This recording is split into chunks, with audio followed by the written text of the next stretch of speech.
sur TV Rogers.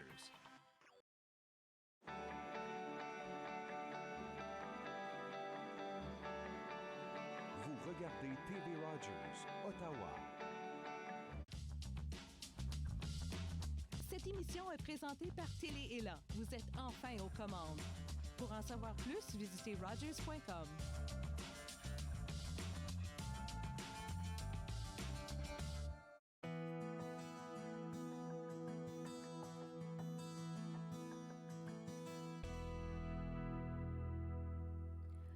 Bonjour et bienvenue à De Lumière et d'être. Aujourd'hui, je reçois Annick Lalancette, la pétillante Annick Lalancette, qui vient nous parler des problèmes de santé qui ont littéralement changé sa vie pour le mieux.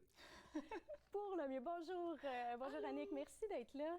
Hey, merci à toi de me recevoir. Je me sens super privilégiée de pouvoir venir raconter mon parcours et le carrefour qui a complètement transformé mon existence.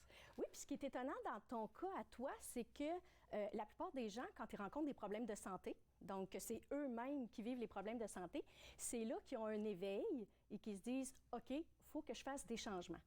Mais dans ton cas à toi, c'est pas toi qui as eu les problèmes de santé, mais bien ton fils. Et heureusement, parce que des fois, les mamans, on est plus dévouées pour nos enfants que pour nous-mêmes. Je ne dois pas être la seule maman à prendre plus soin de ses enfants. Alors moi, mon deuxième fils, est né avec d'importants inconforts. J'ai découvert plus tard qu'il s'agissait des sensibilités alimentaires. Okay. Et je me suis intéressée à ce qui était à l'origine de ça. Donc, j'avais un bébé qui pleurait 20 heures sur 24 dès la naissance. OK. Il dormait pas plus que 45 minutes en ligne. Et ça, c'est quand je le gardais sur moi à la verticale. Alors oui, j'ai dormi dans le coin du divan à la verticale avec mon enfant. C'était le moyen de survivre. Puis, tu connaissais pas ça parce qu'en fait, avec ton premier fils, tout allait bien, là. Tout allait bien dans ce qu'on appelle « aller bien ». Aujourd'hui, je te dirais que probablement, à plus petite échelle, Robbie, mon premier fils, présentait aussi certains niveaux d'inconfort, mais tant que c'est dans le tolérable puis qu'on demeure fonctionnel, on dirait qu'on n'intervient pas. Il y a comme des critères de gravité, d'intensité. Mais le deuxième, lui, il m'a envoyé le message un petit peu plus fort. OK, donc là, tu as un deuxième enfant qui pleure tout le temps, mais en même temps, tu sais pas ce qui se passe, là. Exactement. Donc, je savais que mon enfant allait pas bien, mais il était tout le temps crispé, des grosses crampes abdominales. Il était toujours inversé, là. Tu sais, le bébé qui fait vraiment, là, une espèce d'arc sur lui-même. Il crie, les poings serrés, il hurle. Tu sais, on entend parler de reflux, on entend parler de colique, on entend... Mais à ce moment-là, là, tu sais, le premier mois, tu dis, t'es dans le doute. T'es vraiment dans le doute. Tu dis, c'est pas comme le premier, là. Ça va pas. Moi puis mon conjoint, on se reconnaissait pas parce que quand t'es en carence de sommeil, là... Oui, aussi, ça aide pas, là. S'installe un brouillard mental assez épais. C'est ça.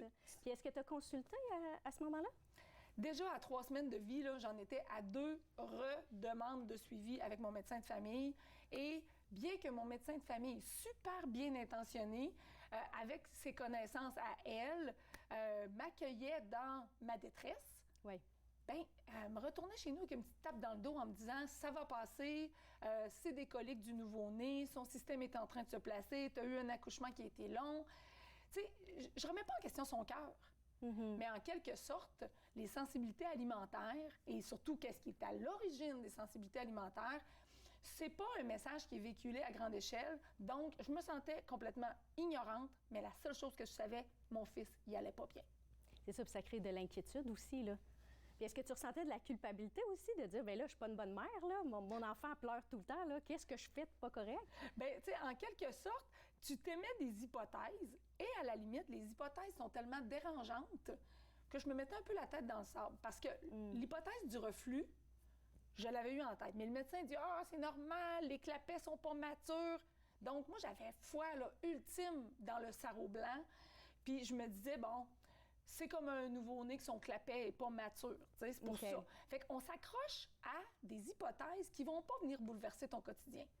Jusqu'à ce qu'à un moment donné, là, ces hypothèses-là ne tiennent pas la route. Et là, l'hypothèse qui est comme la plus troublante, qui implique du changement, là, qui implique vraiment un virage dans ta vie par rapport à ton hygiène de vie actuelle, faut que tu la considères avec un petit peu plus de sérieux puis te dire, ben tout d'un coup, ça serait ça.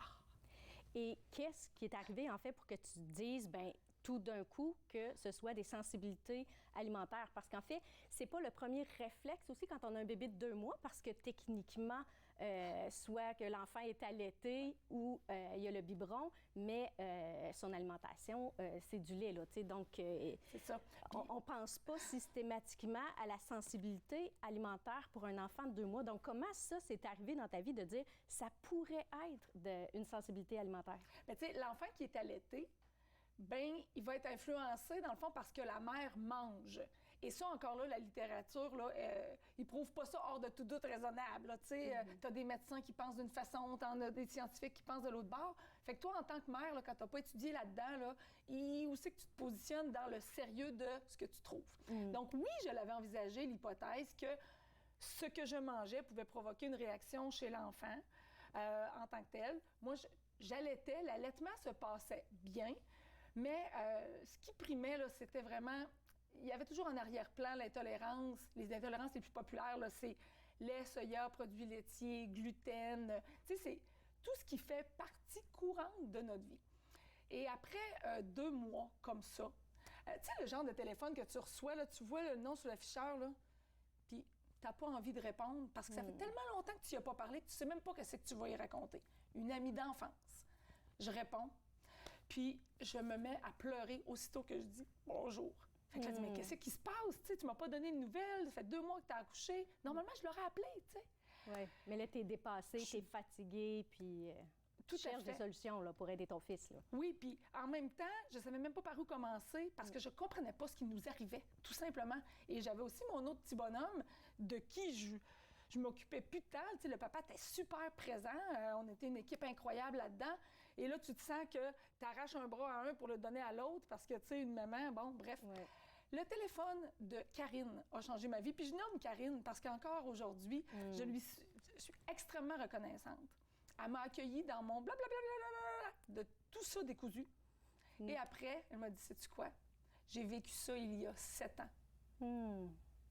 Ton fils a soit à l'intérieur de lui un champignon en surcroissance, un déséquilibre dans ses bactéries.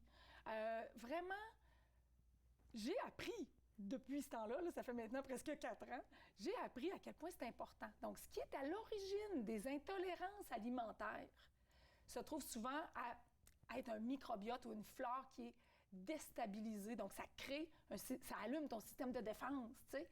Ça crée une inflammation. Donc, oui, un bébé naissant peut avoir un système qui reconnaît, à travers le lait de sa mère, certaines protéines plus dures à digérer pour le petit bébé qu'il est, dans un système qui est inflammé puis qui a toutes les switches du système d'alarme là, allumées, tu sais. Donc, la protéine bovine, le soya, qui est une protéine similaire, le gluten peut venir provoquer aussi une certaine inflammation. Bref, je te fais une histoire courte avec une histoire qui est bien longue.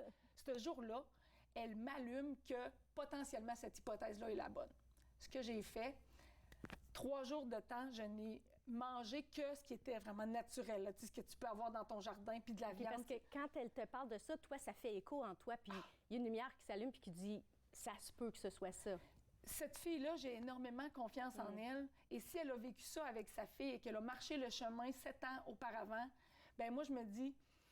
J'ai rien à perdre. J'ai rien à perdre. Je dois absolument expérimenter quelque chose en marge de ce que tout le monde me propose, tu sais, parce que pour elle, ça a été aussi très transformateur. Mais 7 ans auparavant, t'imagines si moi, il y a 4 ans, il n'y avait pas de ressources, à quel point 11 ans auparavant, il n'y avait toujours pas de ressources? C'est ça. Elle parlait de champignons. Tu sais, ton fils a peut-être un champignon, il y a peut-être autre chose. Est-ce qu'il y a des tests qui existent pour ça, pour voir de quoi il était atteint finalement? Bien, en fait, oui et non, parce que c'est pas encore tellement fondé. Les recherches peuvent prouver certaines pistes, mais c'est pas accessible. Tu sais, ça demeure que c'est très coûteux et pas si révélateur que ça.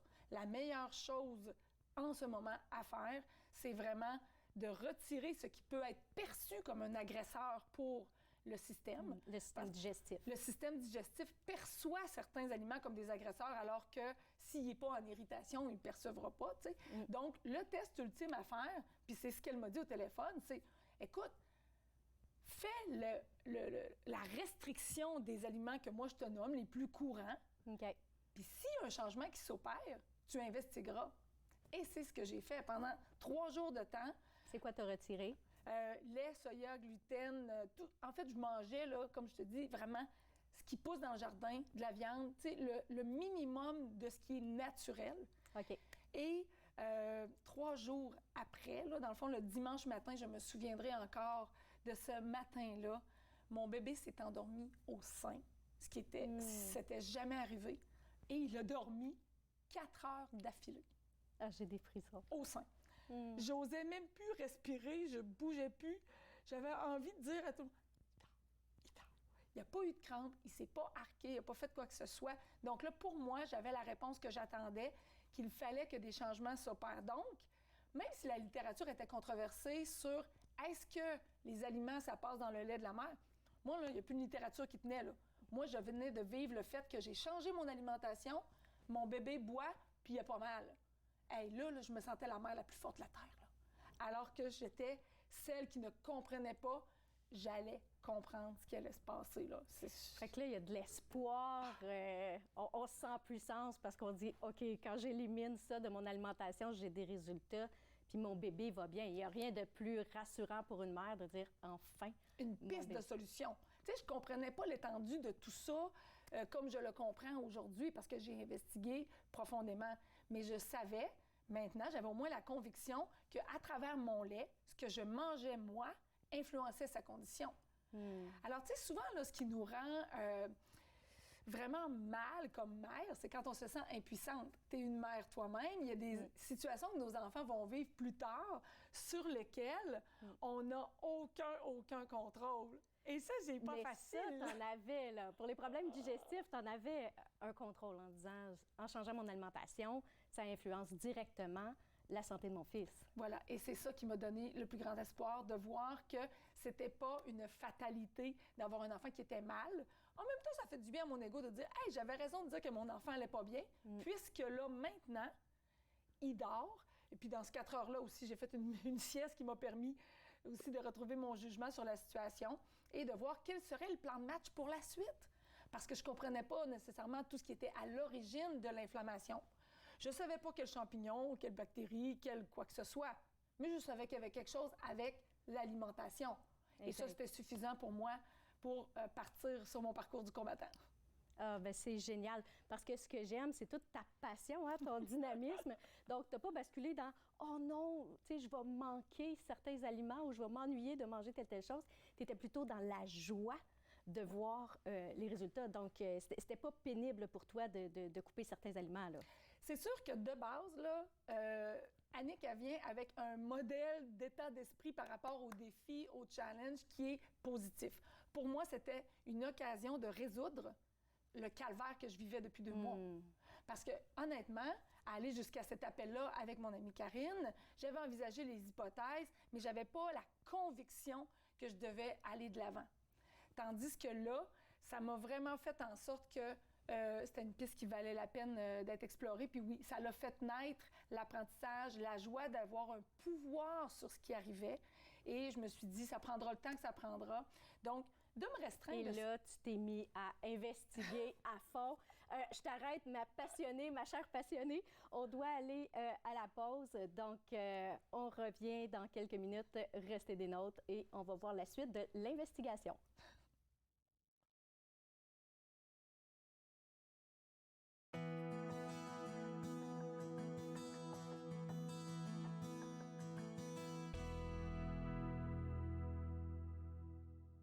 Mon mari est un homme et un père formidable lorsqu'il ne boit pas. Cela me dérange vraiment que mon mari choisisse l'alcool plutôt que nous. S'il nous aimait, il cesserait de boire, non? Ma conseillère m'a suggéré d'essayer Alanon. Je ne comprenais pas pourquoi, mais je suis heureuse d'y être allée. Êtes-vous préoccupé par la consommation d'alcool d'une autre personne? Vous n'êtes pas seul. Alanon ou Alatine peut vous aider. 1-888-4-ALANON ou visitez alanon.org. Lundi, nous discuterons du Gala des petites et moyennes entreprises présenté par la Société économique de l'Ontario. Par la suite, nous accueillerons une nouvelle chroniqueuse, Olivia Dougrou, qui nous fera découvrir les astuces d'un beau maquillage. Finalement, nous discuterons des coûts reliés à l'achat d'une nouvelle propriété avec notre courtière hypothécaire Claudia Etwise. Entre nous, en semaine, 11, 18 et 22 heures sur TV Rogers. Dans cette édition d'Encore jeune, une exposition au ralenti, Normand Latour, le seul maître à bord, et les 40 ans du MIFO. Encore jeune, dimanche, 19h sur TV Rogers.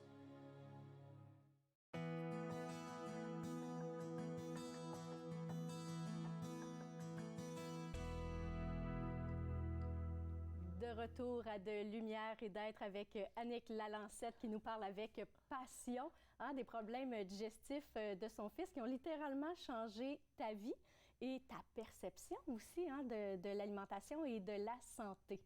Donc, tout juste avant d'aller à la pause, tu nous disais qu'après avoir eu des résultats absolument extraordinaires en coupant certains aliments de ton alimentation, que tout de suite, en 3 jours, tu as vu les résultats santé sur ton fils et que là, vraiment, ça t'a allumé dans une quête. Là, tu voulais en savoir davantage sur l'alimentation et l'impact sur le système digestif. Donc, passionné comme tu es, qu'est-ce que tu as découvert qui a littéralement changé ta vie? Là? Bien, étant donné que je n'avais pas trouvé vraiment de réponse dans le corps médical traditionnel, bien, j'ai été comme forcée de constater qu'il fallait que j'aille un peu en marge de ce qui se disait. Puis encore une fois, mon but n'est pas de blâmer, mais il faut comprendre qu'il y a quand même un décalage entre ce que la science découvre, le temps que ça soit enseigné et que nos médecins puissent appliquer sur le terrain. Mm-hmm. Alors moi, j'ai cherché quels étaient les experts un peu plus marginaux, donc dans les médecines alternatives ou encore ceux qui avaient une philosophie en marge du système traditionnel pour voir qu'est-ce qui pourrait m'aider à comprendre l'origine. C'est quoi cette philosophie-là? La personne que j'ai trouvée avait étudié aux États-Unis en médecine fonctionnelle. Okay. C'est une médecine qui s'intéresse à l'origine des mots, M-A-U-X. Donc, cette femme-là était capable de mettre des mots, M-O-T-S, sur ce que je vivais. Et souvent, on va le dire quand on vit des grandes épreuves, juste de ne pas se sentir seul à vivre ça. Mm-hmm. Même si les ressources n'étaient pas visibles, je me suis rendu compte qu'il y avait presque au Québec là, 3 à 4 000 mamans sur des groupes, sur des réseaux d'échange et de partage qui, elles aussi, trouvent leur solution dans toutes sortes de solutions alternatives pour rééquilibrer les microbiotes. Parce que nos enfants, c'est vraiment ce que j'ai constaté, nos enfants naissent avec des microbiotes qui nous appartenaient à la base. Hein?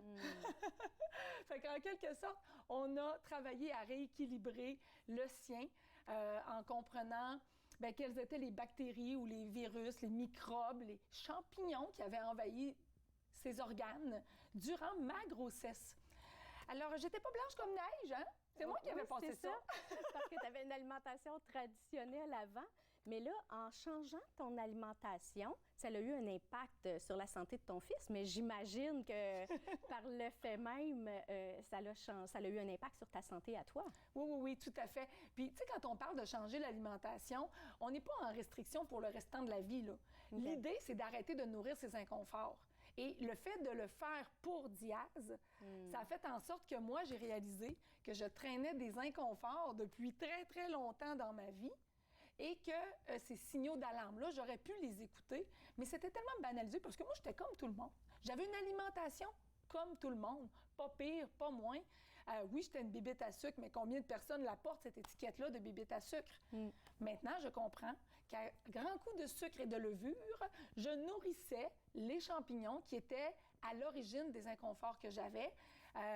Vaginite, ballonnement, reflux gastrique, pour ne nommer que ceux-là.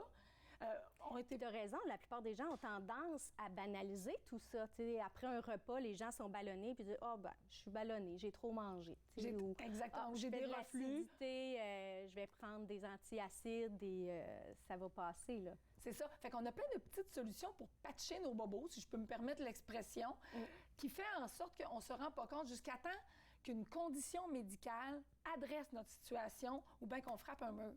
T'sais, moi, je trouve que Diaz présentait des intolérances alimentaires dès sa naissance, probablement qu'il m'a sauvé la vie à moi. Où est-ce que je m'en allais? Je ne le sais pas. Parce que, jujubes, chocolat, chips, sucreries, desserts. Ça faisait partie de mon quotidien. Les pâtes. Pâtes, le pain, tu sais, c'est des choses, des aliments très, très standards, mais qui se sont transformés au fil du temps. Et ce sont des aliments, veut pas, qui nourrissent cette flore qui est un peu moins constructive pour notre santé globale, disons-le comme ça. Donc oui, j'ai rééquilibré la sienne et la mienne au passage. Et j'ai commencé à m'apercevoir que ça me faisait un grand bien. Bien, c'est ça. La question que je me pose et que sûrement plusieurs téléspectateurs se posent, c'est une fois que ton fils a commencé à avoir une alimentation par lui-même, donc quand l'allaitement s'est arrêté, est-ce que toi, tu as poursuivi ces changements alimentaires-là dans ta vie où tu t'es dit, bon, ben là, mon fils va bien, moi aussi je vais bien, je vais retourner à mon ancienne alimentation? La prise de conscience a été assez forte pour comprendre que si on revient à l'ancienne hygiène de vie, bien clairement, on va réalimenter, nourrir ce sur quoi on a travaillé depuis le début. Donc, autant pour mon fils, pour ma famille, ça a été une transformation qui se poursuit encore à ce jour et je ne reviendrai jamais en arrière de comment je me sens. Et juste pour le bénéfice de tout le monde, savoir qu'aujourd'hui, il y a plusieurs de ces aliments-là qui sont réintégrés, autant pour moi que pour lui, avec parcimonie. On parle de produits laitiers, par exemple, ou de la protéine bovine en tant que telle. Donc, c'est de comprendre quel impact ça peut avoir si le corps le perçoit comme un irritant. Mais à partir du moment où on fait une restriction pendant un certain temps, qu'on rééquilibre la flore avec des services d'homéopathie ou de naturopathie, bien, à un moment donné, on peut vérifier si le corps est capable d'avoir les enzymes. S'il le perçoit encore comme un agresseur ou pas, parce qu'il ne le perçoit pas comme un agresseur, c'est là qu'on peut ingérer l'aliment, puis ça se passe bien. Là. Il n'y a pas les inconforts qui viennent avec. C'est ça. On n'est pas dans le domaine de l'allergie. Il faut vraiment comprendre que ce qui est à l'origine d'une sensibilité alimentaire, c'est parce que c'est un moyen de défense de ton corps. Et à n'en pas douter, la nouvelle alimentation te donne de l'énergie. Merci de le souligner. J'ai toujours été quelqu'un qui avait de l'énergie, mais en montagne russe. Moi, là, c'est drôle, quand j'avais un colocataire, les gens lui disaient « Je peux pas croire que tu habites avec cette fille-là, tu sais, elle est hyper active. » Et de venir répondre « Non, non, à 8 heures du soir, elle tombe en pleine face, elle dort. » Aujourd'hui, j'ai une énergie qui est beaucoup plus productive, et stable. Beaucoup plus stable. Oui, je suis toujours dans le fond, toujours comme ça, parce que j'aime la vie, j'aime cette abondance d'énergie-là. T'es incroyable et t'inspires aujourd'hui, mon Dieu, des milliers de personnes. Tu accompagnes aussi des gens à prendre soin de leur santé. Donc, c'est quoi les différents programmes là, que tu offres là, pour tous ceux et celles qui sont intéressés à dire « OK, moi, je veux régler ça, là, ces problèmes digestifs-là ». C'est sûr que je me suis dit, il y avait tellement peu de ressources que moi, je voulais pas que ça me soit arrivé en vain. Et de la détermination, j'avoue que je pourrais en embouteiller. Hein? Alors, ce que j'ai choisi de faire, c'est d'organiser un parcours dont vous êtes le héros.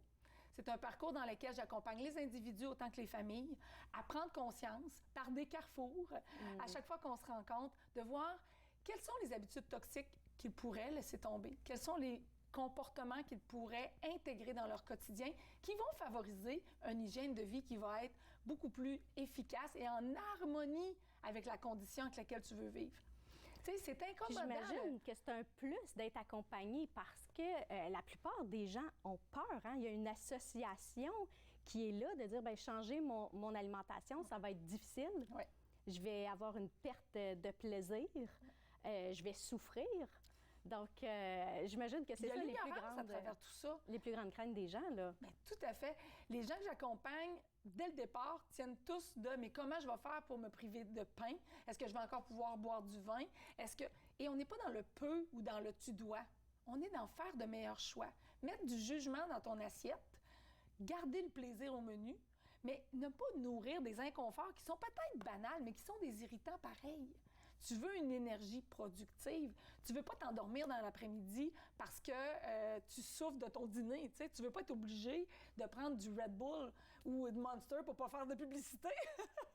C'est ça, pour aller chercher une énergie supplémentaire. C'est ça. Donc, l'idée, c'est que l'alimentation, c'est ton carburant. Donc, qui est-ce que tu veux nourrir?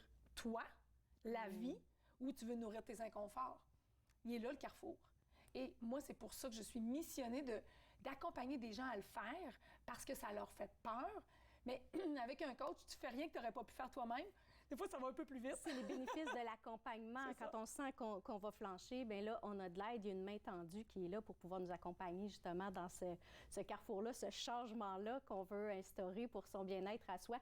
Je sais que tu accompagnes aussi des gens dans le jeûne, sujet très populaire en ce moment, donc qui a de nombreux bénéfices. C'est sûr qu'il faut faire ça accompagner. Moi, j'ai eu le bonheur de pouvoir être accompagnée par toi pour un jeûne de 60 heures.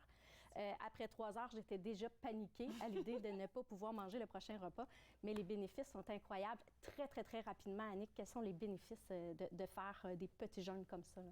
Oui, d'intégrer le jeûne, c'est un outil d'optimisation et ça permet à ton corps de faire son grand ménage et de se détoxifier lui-même. Donc, de gérer sa flore, de se départir, se débarrasser de tout ce qui pourrait être nuisible, qui te tire du jus. Donc, c'est un des outils que je propose à travers mon parcours d'optimisation. Donc, ça peut être un jeûne intermittent de 16, 24, 36, 48 ou 60. D'ailleurs, bravo pour avoir relevé ce défi-là. Merci. 2 fois plutôt qu'une. 2 fois plutôt qu'une, oui, j'ai adoré. C'est vrai que c'est vraiment un beau ménage. Et ça permet de faire des liens aussi avec notre relation à la nourriture. Tu sais, on est de bonne humeur, on mange, on est frustré, on mange. À quel point la nourriture va plutôt alimenter un schéma de récompense ou de punition, alors que ça devrait être le carburant pour générer l'énergie pour accomplir ce qu'on veut accomplir. Justement, tu parles de récompense, puis parce qu'on se connaît bien, je sais que pour toi, renoncer aux biscuits Oreo... Les biscuits Oreo!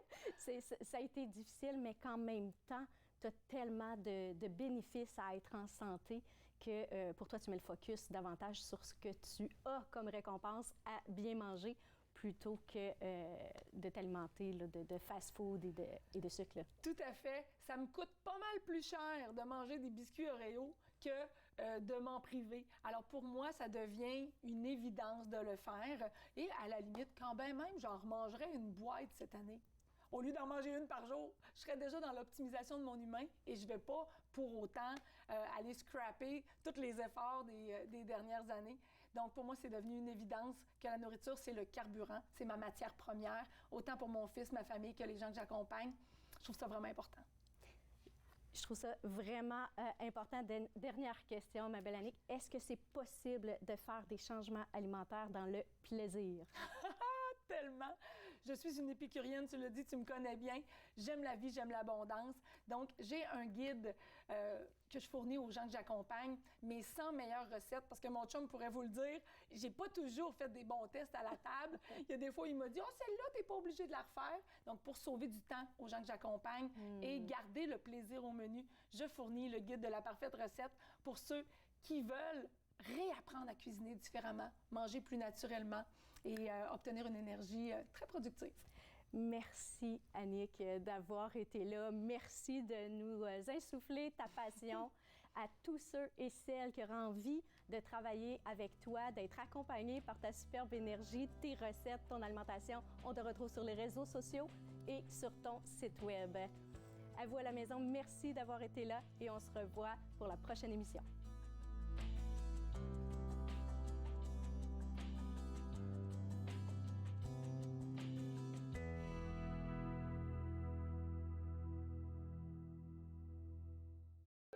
Faites-nous part de vos commentaires en composant le 613-521-2323 par courriel sur Facebook et Twitter.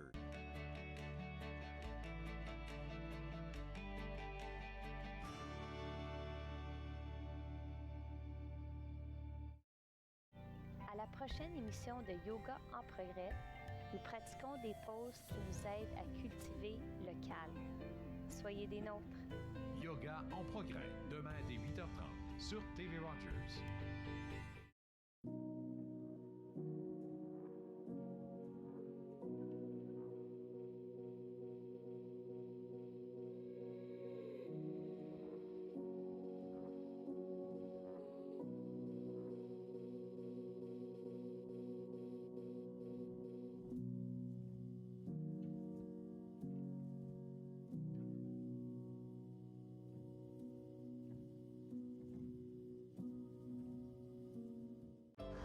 prochaine émission de Vivre Ensemble, j'ai le plaisir de rencontrer Mme Jocelyne Constant. Elle aura le temps de nous parler de sa vision et de son parcours et surtout du Vivre Ensemble. C'est un rendez-vous. Vivre Ensemble, lundi 19h sur TV Rogers.